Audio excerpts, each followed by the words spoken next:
Primeiro, lembrar a vocês assim, que a gente tem um monte de pitaqueiro nas redes sociais, né, que acha que é gênio de interpretação das relações internacionais, acham que podem falar profundamente sobre qualquer assunto, vomitando asneira, né? E isso faz parte da experiência democrática, que as pessoas possam falar o que quiserem, a gente defende que seja assim, mas a gente precisa, como cidadão consciente, como pessoas que tentam refletir sobre aquilo que chega ao nosso conhecimento, a gente tem que fazer o exercício. Cabe a nós, não ao Estado, à autoridade política, o exercício de fazer análise crítica daquela fonte que a gente está consultando, daquela autoridade que a gente está ouvindo naquele assunto, né? Eu não sou autoridade em questões de relações internacionais, conflito do Oriente Médio, não sou, eu não tenho tanto a dizer sobre o assunto quanto muitos parecem achar que tem, mas também não tem, estão no mesmo bar, mas saem falando por aí. Mas eu vou me servir aqui dos artigos que a gente publicou no Instituto Liberal, de autoria de pessoas que estão muito mais atentas a essa questão do que eu. Uma delas é o Guilherme Esparza, que publicou esse artigo. Guilherme Esparza, que é coordenador do Instituto Atlantos, do Rio Grande do Sul, e também do Students for Liberty Brasil. Ele publicou essa reflexão sobre a hipótese de nós estarmos diante de uma Segunda Guerra Fria. Em que sentido? A Guerra Fria, vocês devem saber muito bem, foi um período histórico, a gente aprende isso no colégio, em que havia uma clara confrontação global, sem ela ser uma guerra quente, por óbvio, o nome já diz, né? É fria. Por que fria? Porque não houve um confronto direto entre os protagonistas dessa conflagração global, que eram os Estados Unidos, representando o bloco capitalista do Ocidente, e a União Soviética, representando o bloco totalitário socialista oriental. Então, chamava-se de Guerra Fria aquele quadro político, geopolítico, aquele quadro internacional de confronto entre essas duas potências, em que elas usavam os países do mundo como peças no jogo de tabuleiro, procurando aumentar a sua influência geopolítica e ideológica, aumentar a sua área de atuação, a sua área de predomínio, o seu bloco, por assim dizer. E aí os países ficavam se decidindo quem vai ficar com cada lado, quem vai querer posar de não alinhado, né? Os países do terceiro mundo muitas vezes se apresentavam como independentes, não alinhados, nós fazemos negócio com todo mundo. E os Estados Unidos e a União Soviética disputavam corações, mentes e, principalmente, áreas de influência, porque, no fim das contas, é de geopolítica que se trata. Mas, em 1989, o Muro de Berlim, que representava o bloco soviético na Alemanha, né, dividindo a Alemanha Ocidental e a Alemanha Oriental, que eram dois países distintos, um deles submetido ao bloco soviético, ao bloco socialista, e o outro do bloco capitalista. Quando o Muro de Berlim caiu, acabando com essa separação, o mundo finalmente, na visão de muitos, estaria se libertando das amarras da bipolaridade, Estados Unidos e União Soviética, as amarras da Guerra Fria. E no Natal de 1991, como diz o artigo do Guilherme Esparza, a União Soviética colapsou com a renúncia de Mikhail Gorbachev diante de uma série de desastres econômicos e a independência de outros Estados-membros, como a própria Ucrânia, Cazaquistão e Estônia. Né? Houve tentativas de reforma, as famosas perestroika, glasnost, né? Mas o socialismo já estava condenado na União Soviética, aquele grande bloco oriental caiu, aquele conflito terminou nos moldes que estavam determinados, que estavam expostos naquele momento. Na década de 90, aumentou ali a globalização, intensificou-se a relação entre os países, econômica, política, com a liderança dos Estados Unidos, e muita gente, inclusive intelectuais de relevo, como Francis Fukuyama, no seu livro O Fim da História, acreditou que os grandes conflitos globais estavam extintos.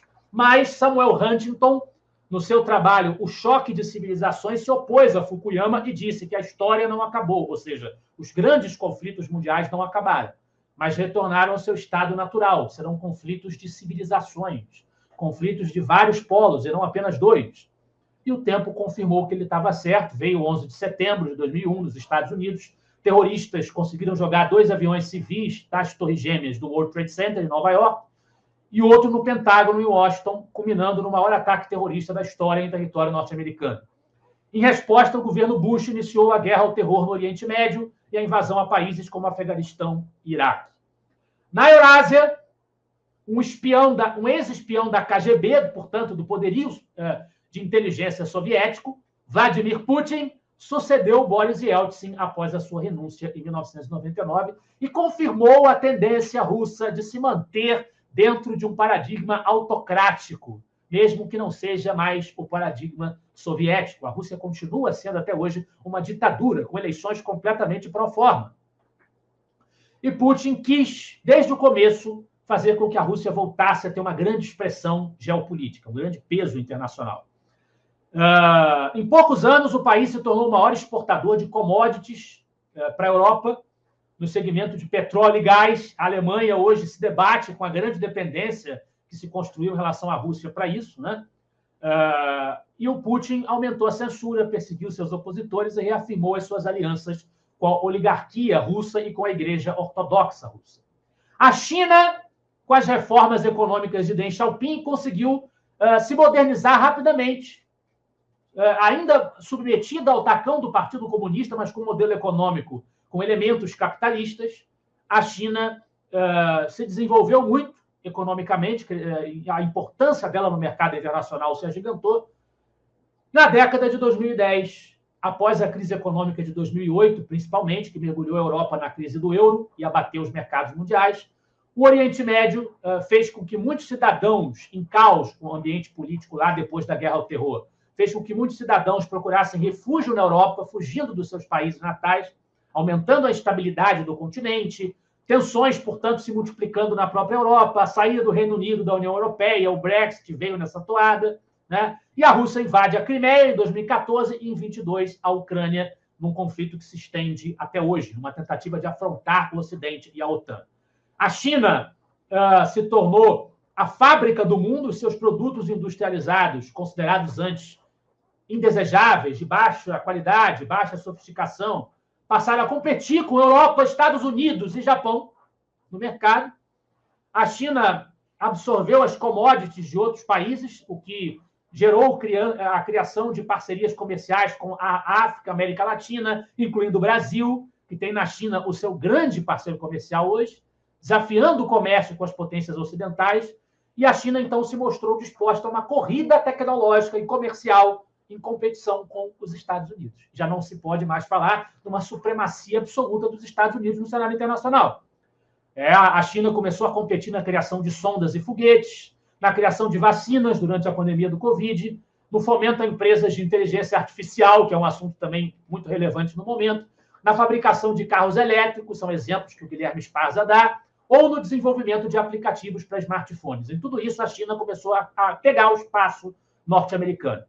Então, o atual cenário entre Estados Unidos, Rússia e China é o cenário de um conflito que não se torna quente, eles não vão entrar em armas uns contra os outros, diretamente pelo menos, mas a gente vê aliados da Rússia e da China confrontando aliados dos Estados Unidos nos conflitos internacionais, e a gente vê uma disputa no campo econômico que se estende até a imposição das famosas tarifas de Donald Trump, né? Então, a gente tem um modelo capitalista e democrático, com todas as suas limitações, mas o modelo norte-americano, e o modelo autocrático anti-ocidental, liderado pela Rússia, e o socialista autoritário, com abertura aos mercados, liderado pela China, na visão do Esparza. E isto já poderia ser tratado como uma espécie de guerra fria, porque existe uma clara tensão internacional entre esses países, né?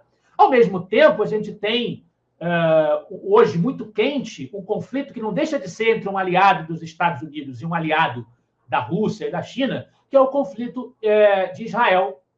E a gente também tem que falar os artigos do Bernardo Santoro, 2 textos que ele publicou falando sobre a situação de Israel, que vem sendo profundamente vilanizada pelo governo brasileiro, pelo Lula, né? O artigo Ocupar Gaza, Segurança ou Desistência da Paz é um deles, e o artigo 2 tipos de guerra, 2 tipos de inimigos é o outro. No primeiro, o Bernardo está falando sobre a ocupação de Gaza, da faixa de Gaza, que a gente comentou no programa passado, por causa da nossa querida amiga Greta, que tentou entrar lá furar o cerco a Gaza para levar ajuda humanitária, segundo ela, né? Israel ocupou permanentemente a faixa de Gaza, e, na opinião do Bernardo, que é nosso ex-presidente e conselheiro superior, parece que Israel desistiu de vez da ideia de um acordo com os palestinos, porque realmente, nos últimos 20 anos, 2 propostas foram apresentadas para criar um Estado palestino, e as 2 propostas foram rejeitadas pelos palestinos, né? pelo Hamas. Em troca disso, os terroristas da região devolveram a Israel com atentados, alguns dos mais cruéis recentemente, foguetes e com o compromisso incondicional de exterminar o Estado de Israel, que é o representante dos valores ocidentais e da democracia liberal no seio do Oriente Médio, né? E aí Israel acaba provocando, infelizmente, uma remoção em massa de civis, que poderia provocar uma remoção em massa de civis, que geraria efeitos colaterais profundos, é o comentário que o Bernardo faz, uma tragédia humanitária para os palestinos, que seriam lançados em campos de refugiados, no Egito, na Jordânia ou no Líbano, que já são países sobrecarregados e que têm a sua própria instabilidade, e Israel viveria numa constante tensão diplomática, além de alimentar novas gerações de ódio que podem desencadear a formação de outros grupos radicais. Então, seria mais um problema que Israel poderia ter, né? A paz permanece distante, e aí fica a pergunta que o Bernardo se faz: será que não tem outra solução? Essa é a única coisa que pode ser feita? Será que, tragicamente, a única saída viável é mesmo a separação física definitiva, custe o que custar, com essa ocupação da faixa de Gaza? Mas, enquanto isso, a gente tem um conflito que está muito mais quente hoje na imprensa, que é o conflito Israel-Irã, que não está separado completamente desse outro, porque o Irã financia os terroristas do Hamas, Hezbollah, essa turma, eles recebem recursos do ayatolado iraniano, do governo iraniano, que é uma teocracia profundamente autoritária de natureza islâmica xiita, né? E os ataques de Israel contra o Irã foram cirúrgicos, na visão do Bernardo, e realmente foi o que a gente viu. Alvos militares, instalações nucleares e lideranças estratégicas do regime do ayatolado. O objetivo realmente é frear uma ameaça real ao equilíbrio geopolítico do Oriente Médio. O Irã está caminhando, busca se tornar um país com uma certa potência nuclear, o que gera uma profunda ameaça existencial a Israel e ao equilíbrio no Oriente Médio e no mundo, né? Então, passa por aí a intenção desses ataques localizados de Israel ao Irã. Mas o Irã retalhou bombardeando contra civis israelenses, né? Terror e não dissuasão, nas palavras do Bernardo. Uma diferença de postura gritante. Israel declarou guerra ao ayatolado e o Irã declara guerra ao povo israelense. É uma coisa muito mais grave. E aí Netanyahu publicou um vídeo pedindo que o povo iraniano derrube o regime iraniano também, ajude a combater o ayatolado. A gente sabe que existe uma profunda insatisfação dentro do Irã com o regime atual. Já manifesta sinais claros de insatisfação à população iraniana.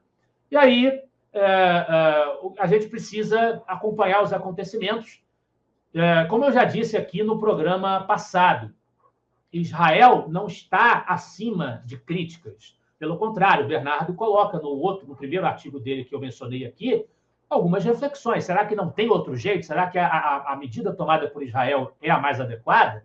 Se ele se faz essa pergunta, é porque ele admite a possibilidade de que talvez a resposta seja que existem outros caminhos. E, portanto, o Estado de Israel, como qualquer Estado, qualquer liderança política, pode ser criticado, pode ser questionado. Agora, Israel enfrenta ameaças existenciais. Os seus inimigos no seu entorno querem a sua destruição e eles não admitem qualquer outro tipo de acordo, qualquer outro tipo de solução, que não seja acabar com o Estado de Israel. Então, Israel precisa ter reconhecido por qualquer amante das liberdades, dos vértices do liberalismo, a vida, a liberdade e a propriedade, Israel precisa ter reconhecido o seu direito de defesa, de defender a sua legitimidade, a legitimidade da vida dos seus cidadãos.